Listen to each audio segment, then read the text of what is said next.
Welcome everybody. I had a look at the latest 4K release from 88 Films, and it is the limited edition version of 1982's version of Swamp Thing.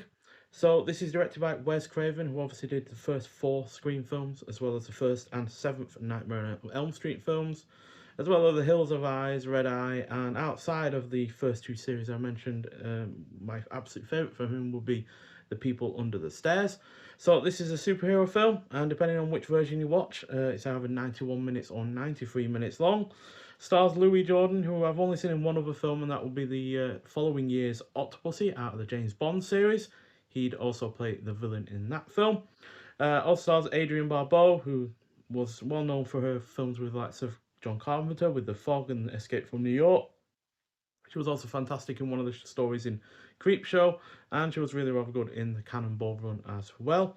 Also stars Ray Wise, who was in RoboCop and The Rift. And you've also got supporting roles from the likes of David Hess, who was in Hitchhike, which I think we looked at last year. That was a 4K release also from Indicator. And Nicholas Worth, who was in Dark Man. So, mutated by his own secret formula, Dr. Alec Holland becomes Swamp Thing, a half-human, half-plant superhero who will stop at nothing to rescue government agent Alice Cable and defeat his evil arch nemesis. So, Adrienne Barbeau in this is fantastic. The supporting cast is really rather good. It is well paced, has some solid action scenes, especially a particular boat scene where one boat crashes into another and there's quite a decent explosion and a stunt going on in there. The production is convincing when it comes to those said action scenes. The cinematography is on point, the score is well done, it uses its swamp location really rather nicely. It is generally engrossing and it has its entertaining moments. Just a shame that the look of the titular Swamp Thing is rather underwhelming. The ending could be more satisfying and there aren't many surprises in the plot. But given that this is quite clearly trying to, ape on the 50s sci-fi horror films where, you have a man in a rubber costume or something like that, which, you look at like it's a creature from the Black Lagoon and stuff. I can respect it for doing that while also mixing it in with the superhero elements as well. So you've got quite a campy tone at times. You've got a kind of comic book style transitions and such. So yeah, I do think on the whole it works, but like I said, there are issues with it, which I just stated. So ultimately, it gets a 3.5 out of 5. But on the whole, I do really, really enjoy this one. I also like the fact that Adrian Barbeau's character, Alice Cable, is really rather quite capable in a fair fight. So as soon as obviously she realizes what's going on, she beats up 2 guys, one with a propane tank, and then mows down another guy with an M16 assault rifle. So she is capable in her own way. So the original poster, which shows her being carried off by the Swamp Thing, is partly true because obviously that is a scene that's in the film, but she is not a pure damsel in distress like so many other 50 sci-fi horror films would be like. So yeah, it is updated in that regard, and I think that works in its favour. So yeah, there is that, and yeah, on the whole, it is just a very entertaining film. Doesn't stay around for too long or outstay its welcome even, and yeah, it's just generally enjoyable. Could be better in certain regards, but nonetheless, it is on the whole a 3.5 out of 5. So with this release, you get a slipcover with the new artwork, and then you get a hard box with the new artwork as well. And you also get this on the reverse, which I really rather quite like. So it says science transformed him into a monster, love changed him even more. The comic book legend lives. So yeah, no idea what the box office was for this. I know it had a budget of 2.5 million, which was probably a decidedly higher budget than Wes Craven had with The Hills of Eyes from the late 70s. So yeah, and I think he uses that budget really rather nicely. It's just a shame, like I said, whether or not it's intentional or not that the Swamp Thing costume looks as janky and obvious as it is, I'm not sure. But yeah, it doesn't look particularly great, but I guess it does kind of feed into that kind of 50s sci-fi horror homage because most of the costumes in that decade in those kind of films weren't all that great. Then we have the film on 4K and then the Blu-ray as well. So 88 Films has released this on Blu-ray in the past. Don't have it to hand right now, but yeah, it's nice to see that they were updating it in terms of the 4K element, but also giving it a limited edition release as well. We also have 4 double-sided art cards, so got shots from the film on both sides, but one side is in colour and the other side is in black and white. So that is the titular Swamp Thing. So as you can see, it is quite limited in terms of what it's trying to do with the effects. There is Adrienne Barbeau again, and there she is with the Swamp Thing. There she is with Ray Wise, who plays the character of the Swamp Thing before he gets turned. Oh, didn't show you the reverse there. Yeah, I do quite like how Adrienne Barbeau is quite capable in defending herself when it's a fair fight. Obviously, that is a common trait within Wes Craven films. You know, you look at the Scream franchise, and Sydney is more than capable of taking on Ghostface and such. So, yeah, that is something that harks back to this. Obviously, you could also look at it in the lights of The Hills of Eyes, where obviously again, I think at least one female character in that is quite capable as well. So, yeah, it's nothing massively new in terms of Wes Craven films, but it is enjoyable to see regardless.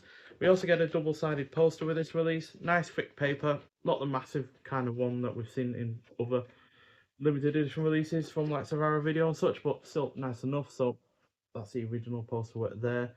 As you can see, the Swamp Thing looks decidedly different on the poster than it does in the film, and for comparison, so yeah, not quite as similar. So maybe even the people doing the poster realised that the costume was not as great as it could be. And then we also have extras on the disc as well. So the 4K is a new remaster from the original negatives, presented in ultra high definition 2160p in 185:1 aspect ratio of both the US theatrical version, which cuts in at 91 minutes long, and the fully uncut and uncensored international version of the film, clocking in at 93 minutes long. Not entirely sure what the differences are. It could be one nude scene involving Adrienne Barbeau that is the main difference, because there really isn't a whole heap of violence in this, to be honest. So I doubt it's anything regarding that. Then we've also got a film presented in Dolby Vision HDR10 compatible. And then the Blu-ray is high definition 1080p, which is included. And then you got the 2.0 English dual mono, optional English subtitles for the deaf and hard of hearing. Then you got audio commentary by director Wes Craven, moderated by Sean Clark in the US version only. So obviously that will have been done before he unfortunately passed away. And then you got the audio commentary by makeup artist William Munns, moderated by Michael Felsher, also on the US version only. Then you got the audio commentary by film journalist Dave Wayne and Matty Brudowicz, which is on the international version only. Then you got the movie that started everything, Mimi Craven on Swamp Thing, Tales from the Swamp, interview with actress Adrienne Barbeau, Hey Jude, interview with actor Reggie Batts, who plays the character Jude in this. I wouldn't say he's particularly great as an actor in this, but it was his only role. So yeah, he obviously didn't have any experience before this or after. And then you got That Swamp Thing, a look back with Swamp Thing creator Len Wein. Then you got Swamp Screen, designing DC's main monster, an interview with production designer Rob Wilson King. So this was actually the only second DC Comics superhero to get a release. Obviously, you know, comes after Superman, but it does predate like Supergirl and Batman getting, you know, those big feature films. Obviously, there were the 60s Batman film, but yeah, I wouldn't say that is really a film. It's just an extended TV episode, really. Then we get From Krug to Comics, How the Mainstream Shaped a Radical Genre Voice, interview with critic Kim Newman. And then we get Image Gallery, original theatrical trailer, brand new art by Elian Sheedy, and the reversible sleeve featuring original artwork, so which is on the sleeve cover itself as well. So you get it on the poster and you get it on the sleeve for the case as well. So yeah, on the whole, a really solid release. It's probably not going to be the best 4K of the year by any stretch of the imagination, but it does look good. Does look better than the Blu-ray that 88 Films put out a while ago. And yeah, on the whole, it is a fairly solid film. But yeah, it's not a great film by any means.